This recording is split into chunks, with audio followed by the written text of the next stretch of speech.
y lo coloco modo presentación. Ok, y voy a minimizar acá. Muy bien. Entonces, pues primero que nada, buenas tardes a todos. Muchísimas gracias a Sistemas Analíticos por el espacio el día de hoy, por acortar distancias y por esta invitación nuevamente a compartir con ustedes información.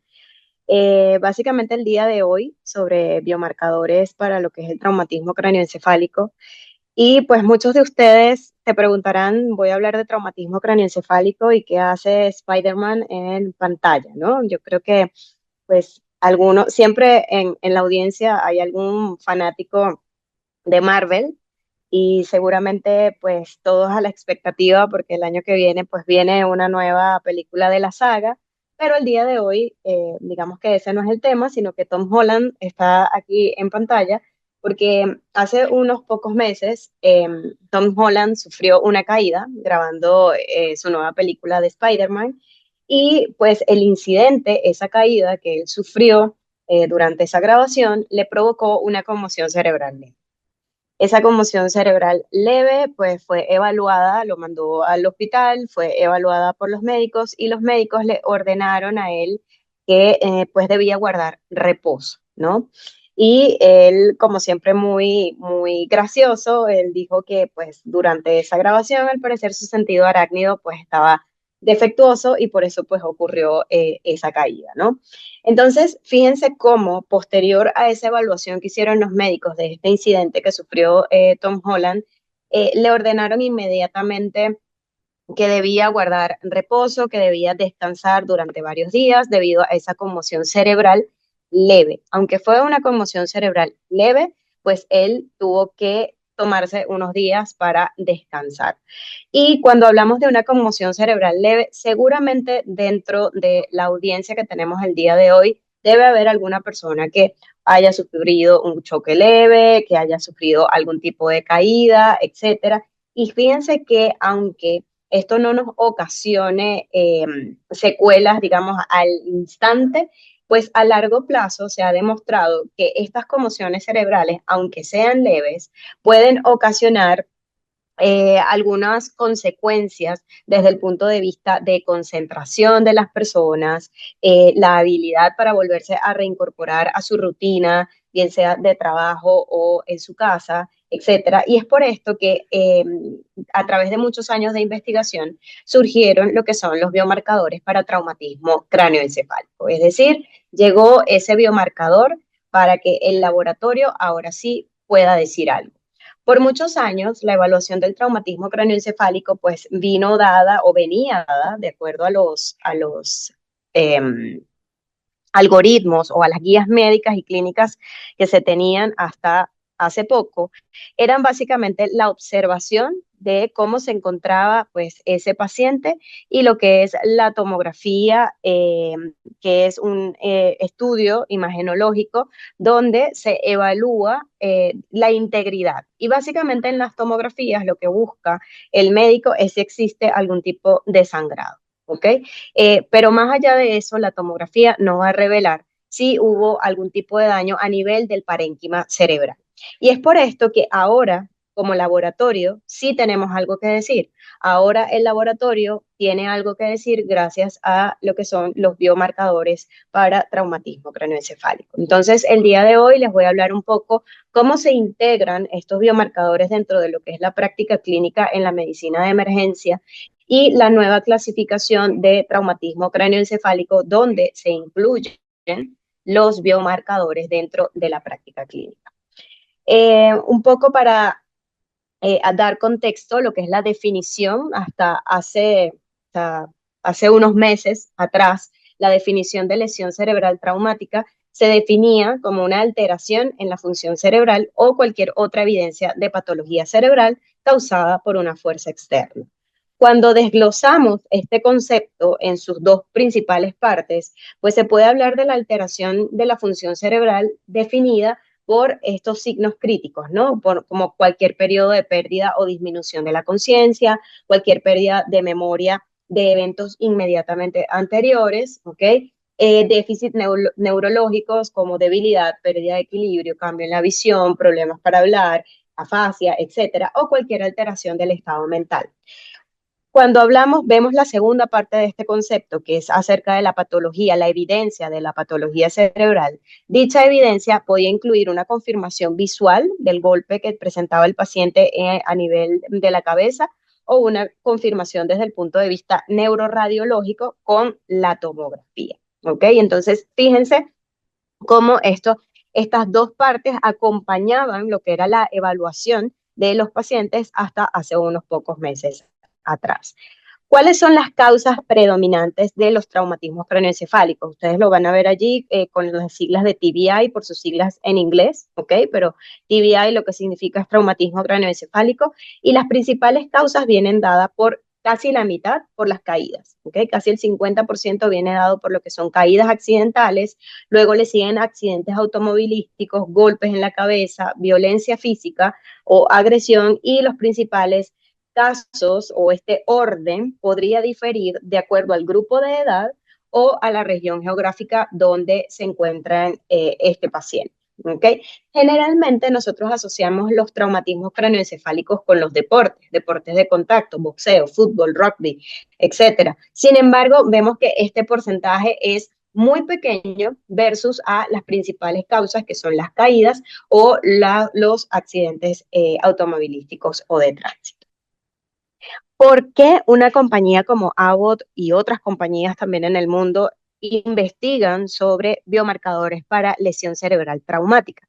Y es que básicamente se han dado cuenta a lo largo de los años que este tipo de traumatismo se está convirtiendo en una epidemia silente.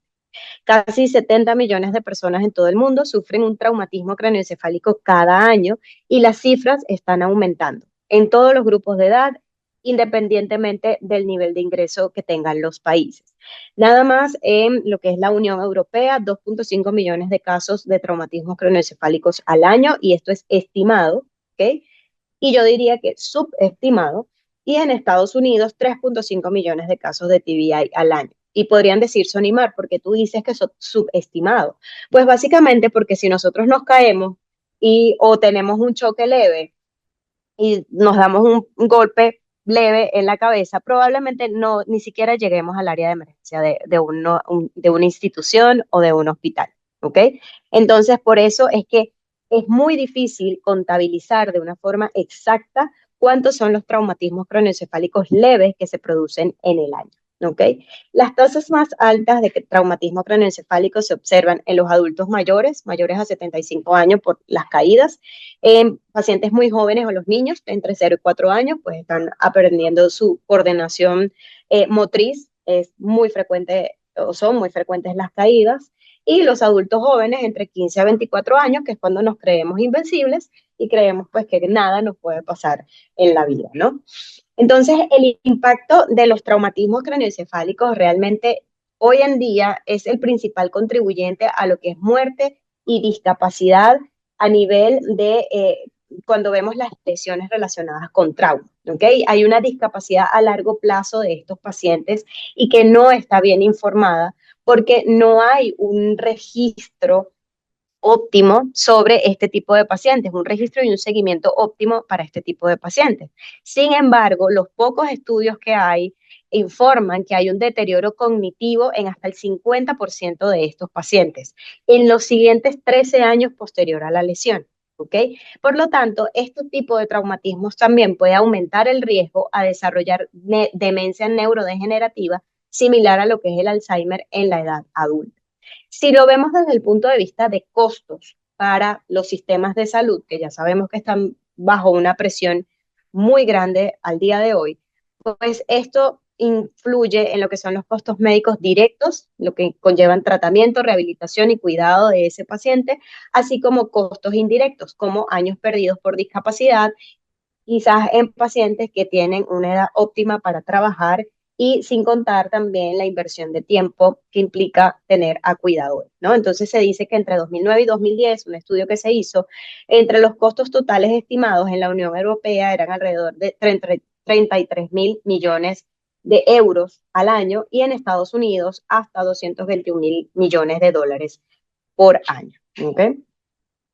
Ahora bien, ¿cuál es la evaluación? Yo les ponía dos imágenes al principio que era la observación y la tomografía. ¿Qué hace el médico en la emergencia cuando aplica lo que es la observación? Ellos aplican una escala que se llama la escala de coma de Glasgow.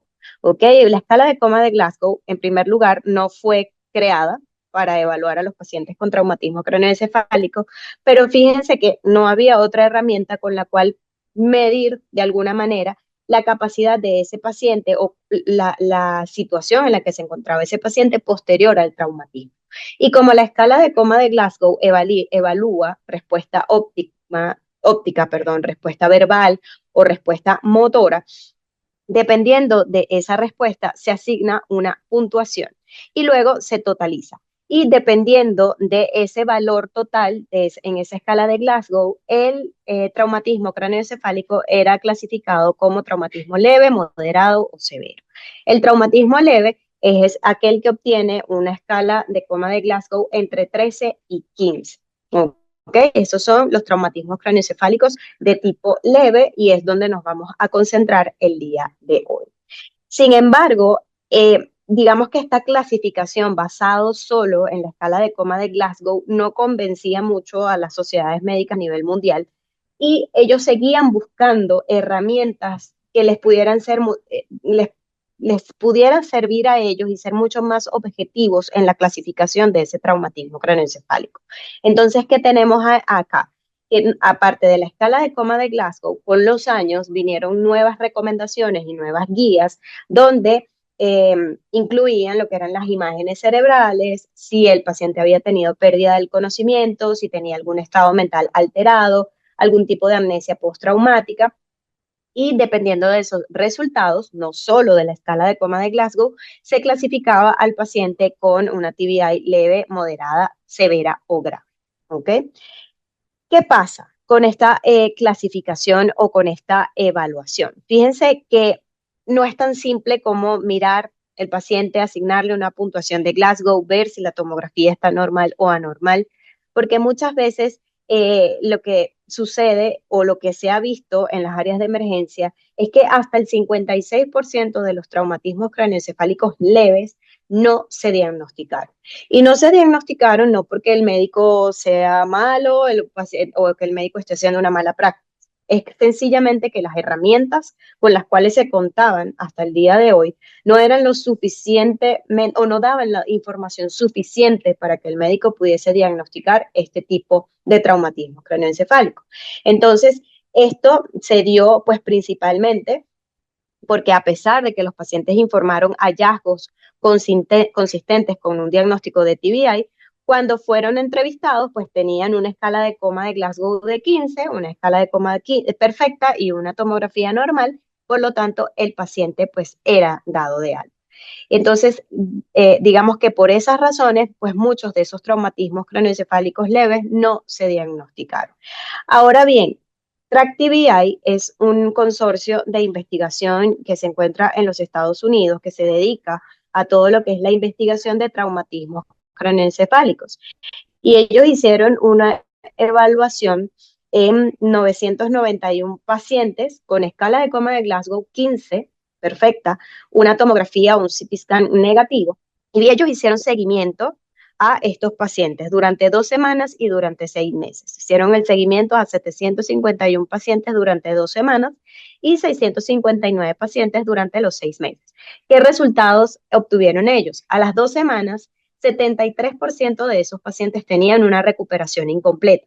¿Qué quería decir esto? Pacientes a los cuales todavía tenían dolor de cabeza, dificultades para concentrarse, insomnio, mareos, etcétera. Y a los 6 meses, 56% de esos pacientes aún tenían una recuperación incompleta, seguían teniendo o manifestando signos clínicos de no haberse recuperado completamente de ese traumatismo craneoencefálico. Y hay más, 20% de estos pacientes a los 6 meses habían perdido su trabajo porque no habían podido obtener un nivel de concentración que les permitiera a ellos reintegrarse a su trabajo. Entonces, estos son el tipo de consecuencias y por eso es que se habla de esa epidemia silente, una epidemia donde pues nadie la toma en consideración, ¿no? Porque pensamos que es un traumatismo leve, ¿ok?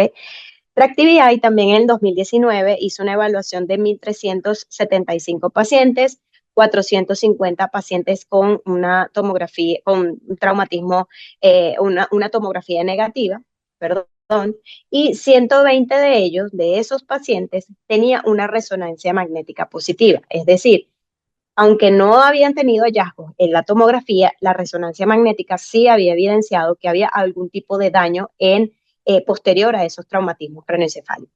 Con esto no quiero decir que ahora en la emergencia deben implementar resonancias magnéticas. No, es sencillamente una evaluación que ellos hicieron para darse cuenta de que había un porcentaje de pacientes que no estaban siendo capturados con las herramientas que ellos tenían o las herramientas habituales que se tienen en el área de emergencia para evaluar este tipo de pacientes. ¿Ok? Entonces, fíjense cómo hay un porcentaje de pacientes que se estaba escapando.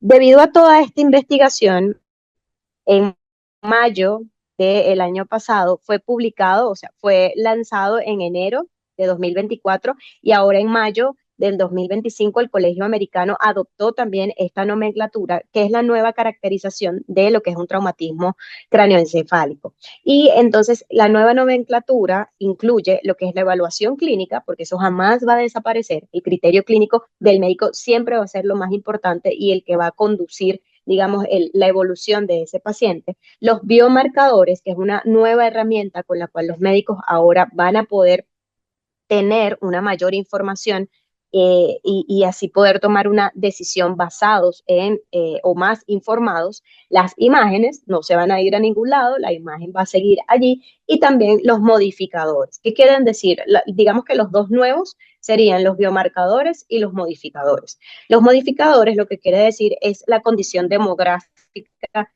del paciente, la edad, el sexo, si es hombre, si es mujer, en el caso de si es mujer, qué etapa del ciclo menstrual se encuentra, porque se han dado cuenta que mujeres cuando están en sus primeras 2 semanas del ciclo menstrual son más resistentes a lesiones de traumatismo cerebral a cuando están en las últimas 2 semanas del ciclo menstrual. Entonces, ese tipo de evaluación pues se está incluyendo dentro de lo que es la nueva caracterización.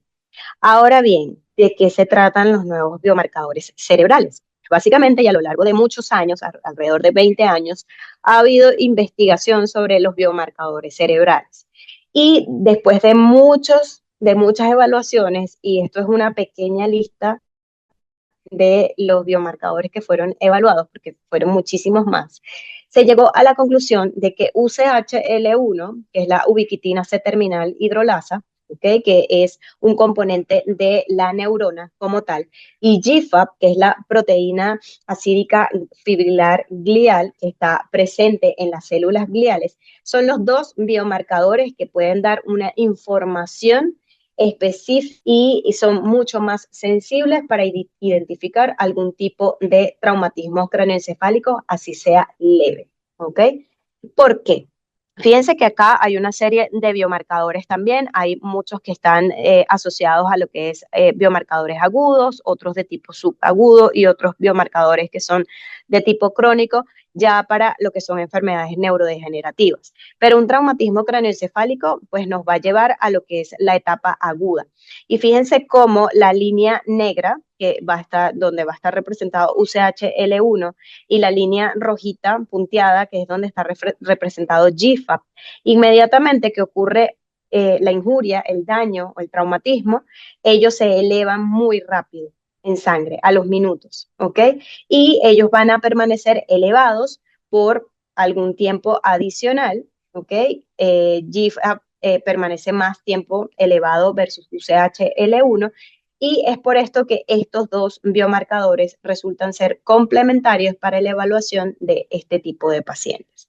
¿Por qué se escoge UCHL1 y GFAP versus otros biomarcadores como la enolasa, como S100 beta, etcétera? Primero porque pues reflejan muy bien cuando ocurre algún daño a nivel del parénquima cerebral. Se elevan en minutos u horas, ¿ok? Y permanecen elevados el tiempo ideal para la evaluación de estos pacientes. UCHL1 tiene una expresión muy mínima a nivel de gónadas y suprarrenales, pero no llega a confundir si acaso el paciente tuviese alguna elevación por un traumatismo cráneoencefálico. ¿Ok? En el caso de GFAP es altamente específica del cerebro, pues porque la célula glial solamente está presente allí como una célula estructural. ¿Okay? Entonces, por esa razón fue que fueron elegidos UCHL1 y GFAP. No fue elegida enolasa porque está presente en glóbulos rojos. Si el paciente tiene la muestra se hemoliza, pues vamos a tener interferencia. S100 beta está presente en tejido adiposo, muscular y piel. Si es un traumatismo craneoencefálico, lo más probable es que el paciente también, si es un choque, por ejemplo, un accidente de tránsito, probablemente este paciente sea un politraumatismo. Por lo tanto, va a haber liberación de S100 beta a nivel de músculo y no nos va a decir o nos va a enmascarar si hay algún tipo de traumatismo a nivel cerebral. ¿Okay? Entonces, por esa razón es que básicamente UCHL1 y GFAP fueron los biomarcadores escogidos. Son específicos de la lesión cerebral. En el 2016, la doctora Papa publicó este estudio con 325 pacientes, de los cuales pues habían 259 con lesiones extracraneales, 97 con un TAC de cráneo negativo, una escala de coma de Glasgow entre 9 y 15, y en ese entonces se utilizó el ensayo de Banyan Biomarkers, que era un ensayo para solamente investigación. Y ella evaluó cómo estos pacientes con lesiones con traumatismos cráneoencefálicos se elevaban los biomarcadores UCHL1 y GFAP, ¿ok? Versus aquellos que no tuvieron algún tipo de daño a nivel de la cabeza. ¿Ok? ¿Cuánto permanecieron elevados? Entre 12 y 16 horas. Y este es el estudio que ayuda a lo que es nuestra intención de uso con los biomarcadores de Abbott, donde se establece que el punto máximo para medir estos biomarcadores es hasta 12 horas posterior a al traumatismo craneoencefálico. ¿Ok? ¿Qué pasa hoy en día con los departamentos de emergencia? Fíjense, porque muchos me dicen, bueno, Sonimar, la tomografía, o sea, la tomografía, los médicos dicen, las vamos a seguir haciendo.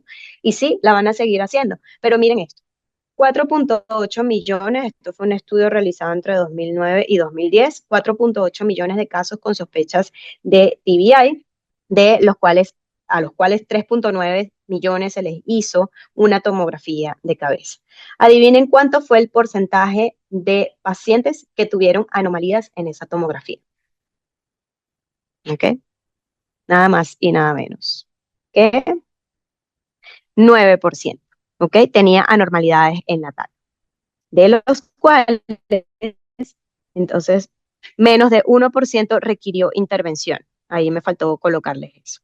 Entonces, hay un amplio uso de tomografías en pacientes con lesión en la cabeza y con sospecha de traumatismo craneoencefálico que probablemente, pues, no lo necesitaban. ¿Ok? Y esto implica exponer a radiación a una gran cantidad de pacientes, ocasiona hacinamientos en el servicio de emergencia, porque hay un tiempo en el cual hay que esperar para llevar el paciente hasta el tomógrafo.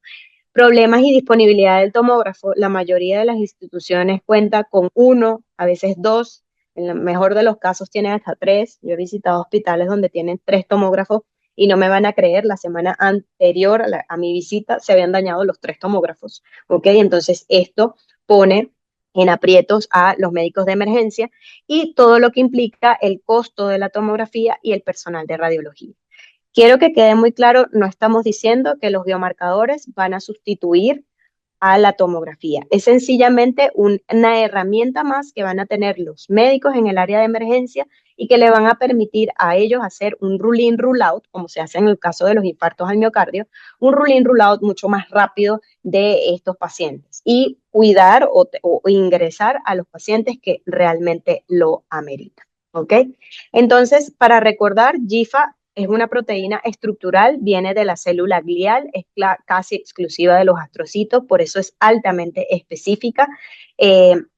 y por eso distingue muy bien entre pacientes que hayan tenido un traumatismo a nivel cerebral versus aquellos que no hayan tenido lesión en la cabeza. Y UCHL1 es una enzima también que proviene ya como tal de la neurona y sus niveles sanguíneos distinguen también muy bien a estos pacientes que tienen traumatismos craneoencefálicos leves versus aquellos que no lo tienen. ¿Ok?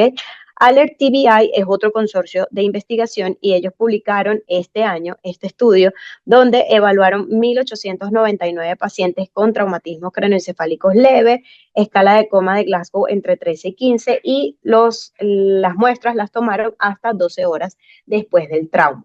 Y ellos encontraron que 1.066 de los pacientes tenían una tomografía negativa con unos biomarcadores positivos, es decir, un porcentaje muy elevado de pacientes que la tomografía no estaba capturando y que sí tenían algún tipo de lesión. Y también 713 pacientes que tenían un TAC negativo y un test para TBI negativo. Es decir, que hay el 40% del total de pacientes evaluados, lo cual implicaría o podría decirse que hay una potencial reducción de tomografías innecesarias, ¿ok? En estos pacientes. El ensayo tiene un valor predictivo negativo 99.4, lo que lo hace ideal para lo que es digamos, la operación de descarte en el área de emergencia. ¿Ok? Entonces, ese valor predictivo negativo va a poder ayudar a los médicos a dar de alta a estos pacientes que tienen el test negativo y que pues no ameritarían una exposición a radiación con la tomografía y se podrían ir de alta. ¿Ok? Entonces, hoy en día los biomarcadores están cambiando las reglas del juego.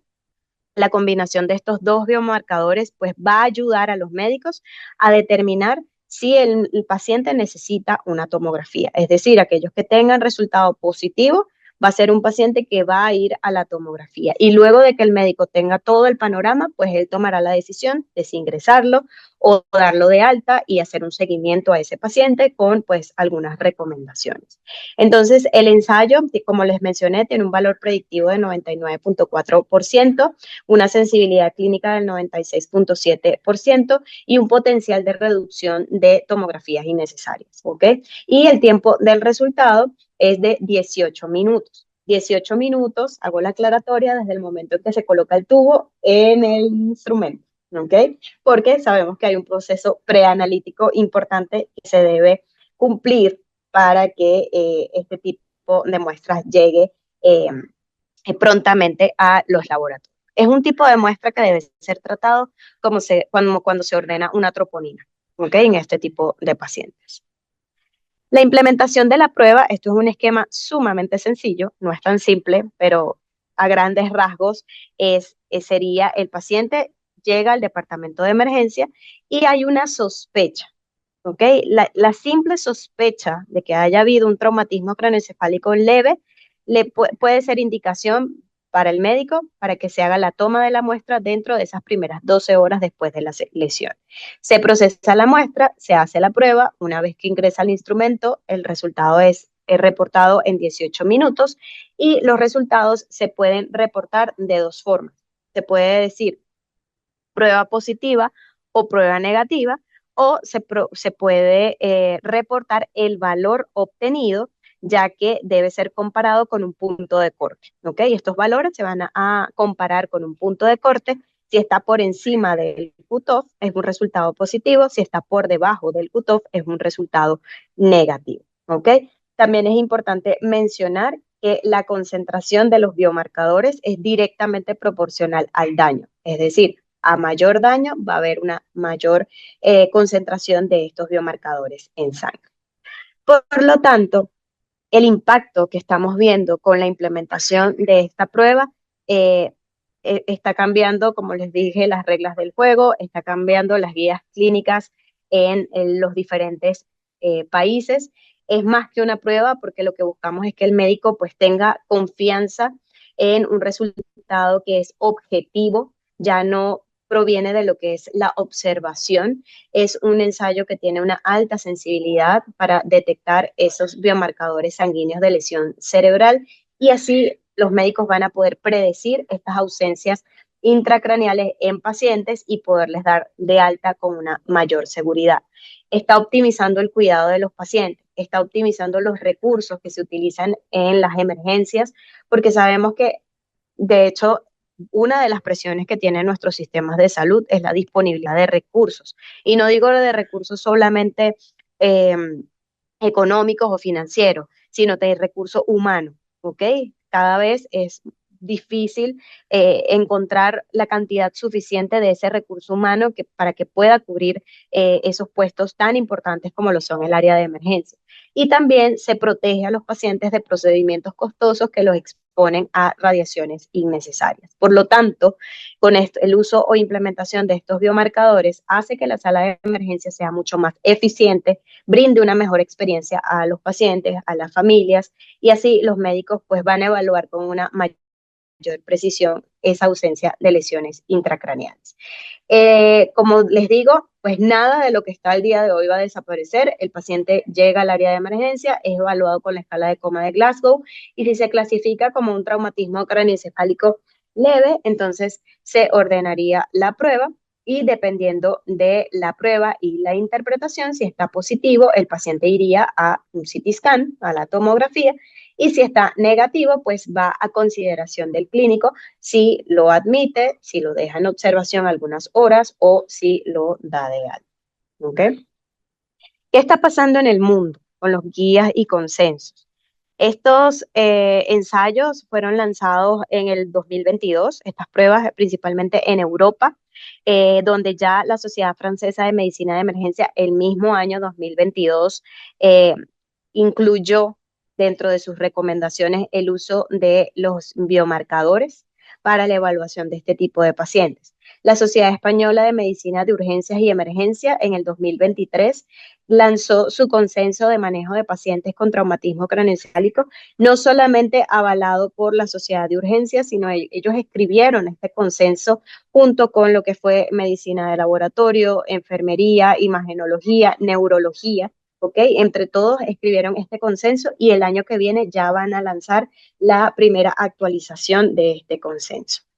Este fue un estudio que se hizo en Europa, posterior a la implementación de los biomarcadores, principalmente en España, donde pues ocurrió esta implementación y este consenso en el año 2023. Y para ellos, en este hospital, en esta sala de emergencia, ellos redujeron en un 50% el tiempo promedio de estadía de estos pacientes, con un 20% de mejora en la disponibilidad del personal de emergencia. Estos son resultados sumamente fantásticos y el hospital está extremadamente contento con esta evaluación.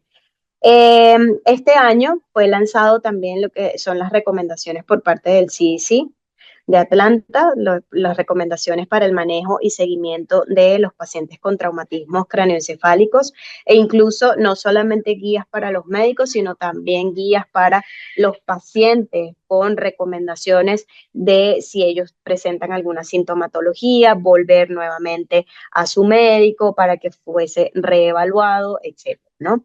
También el Colegio Americano de Cirujanos este año ellos hicieron el lanzamiento también de su actualización donde recomiendan la utilización de los biomarcadores para el descarte del traumatismo craneoencefálico en pacientes con traumatismos leves, ¿ok? Y se incluye lo que es la proteína, la GFAP, la UCHL1. Ellos también incluyen la S100 beta porque esto es un consenso sin embargo, pues la S100 beta, como les mencioné anteriormente, tiene ciertos criterios de uso, ¿ok? La escala, el paciente o el tipo de paciente, pues va a seguir siendo evaluado con la escala de coma de Glasgow, se define como leve entre 13 y 15, el criterio clínico, obviamente, de lo que es el TAC y la evaluación del riesgo por traumatismo para el paciente. Esto fue el año pasado y este año también ellos lanzaron su actualización. Y el Colegio Americano de Médicos de Emergencia también con herramientas de point of care para la medición de lo que son los biomarcadores para traumatismos craneoencefálicos. El Colegio Americano también de Medicina de Rehabilitación adoptó el nuevo criterio donde se incluye los biomarcadores porque ellos son los receptores, digamos de alguna manera, de este tipo de paciente que tiene que ir a algún tipo de evaluación, de seguimiento y rehabilitación para que el paciente pues recupere su estado natural, su estado inicial y tenga una recuperación completa posterior a ese traumatismo cráneoencefálico. Entonces, ellos también recomiendan que en el área de emergencia se haga la evaluación de estos biomarcadores para estos pacientes con traumatismos craneoencefálicos. Esta fue la nueva caracterización, la nueva clasificación, donde se incluyen entonces los biomarcadores y los modificadores. Se mantiene pues el aspecto clínico, que no va a ir a ninguna parte, como les dije al principio, y también la imagenología.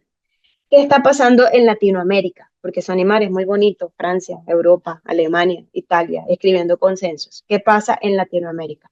Colombia es el primer país que ya tiene un bootstrap, que es un protocolo un protocolo estratificado para la evaluación de traumatismo craneoencefálico. Ellos hicieron un protocolo bastante detallado donde abarcan todo lo que es la atención prehospitalaria, el paciente cuando llega a emergencia, si tiene que ir a cirugía e incluso la derivación a cuidados intensivos. Entonces es un protocolo que está escrito, que fue lanzado en diciembre del año pasado y que pues ellos ya está avalado por todas estas sociedades sociedades internacionales y también de Colombia, donde pues ellos ya están en ese proceso de adopción en las diferentes instituciones de salud de acá de Colombia. ¿Qué está pasando en el mundo? Portugal está lanzando su consenso ahora, acaba de lanzarlo, Alemania también, Perú. Perú está trabajando muy de la mano con un consorcio de investigación que se llama Latino TBI, así como Estados Unidos tiene su Track TBI y Alert TBI, pues hay un Latino TBI también, del cual Perú forma parte, y se está haciendo una evaluación en el país para lo que es la adopción futura de estos biomarcadores en las salas de emergencia. Ecuador también. Paraguay, de hecho, fue declarado la necesidad de este consenso como de interés público nacional. Brasil también está trabajando en su protocolo. Colombia, que va a lanzar la guía, ahora creo que en diciembre también, a un año del lanzamiento de su bootstrap. Y Latinoamérica está planeando, el consenso latinoamericano está planeando lanzarlo en Q2 del año que viene, en el segundo trimestre del año que viene. Y lo que les mencionaba, pues la Sociedad Europea de Medicina de Emergencia está planeando la actualización ya de la guía española y todo esto hacia lo que es el año que viene. En América Latina, ¿qué hospitales han implementado? Costa Rica fue el primer país en Latinoamérica en implementar estas pruebas. Y curiosamente fue un hospital donde no existe un tomógrafo. Ellos no tenían tomógrafo, sencillamente ellos tenían que referir a todos los pacientes a una institución que tuviese tomógrafo y la institución más cercana quedaba a hora y media. ¿Ok? Entonces, esto implicaba, y era un hospital que estaba cercano a una autopista, por lo tanto, pues los accidentes de tránsito o los pacientes provenientes de accidentes de tránsito eran muy frecuentes o son muy frecuentes, y ellos utilizan el biomarcador para seleccionar si el paciente deben trasladarlo, hacer la tomografía o no. ¿Ok? Entonces, este fue el país. Ya Costa Rica tiene 2 hospitales más que están en vías de implementación. En Guatemala se están corriendo en este momento 3 evaluaciones. Uruguay ya tiene 4 evaluaciones. Un trabajo fue completado en el Hospital de Clínicas de Montevideo y ganó el Congreso Uruguayo de Patología, ganó el Congreso Panamericano de Medicina de Emergencia y en estos 2 casos ganó el primer lugar y acaba de ganar el segundo lugar en el capítulo americano chileno donde fue presentado este trabajo.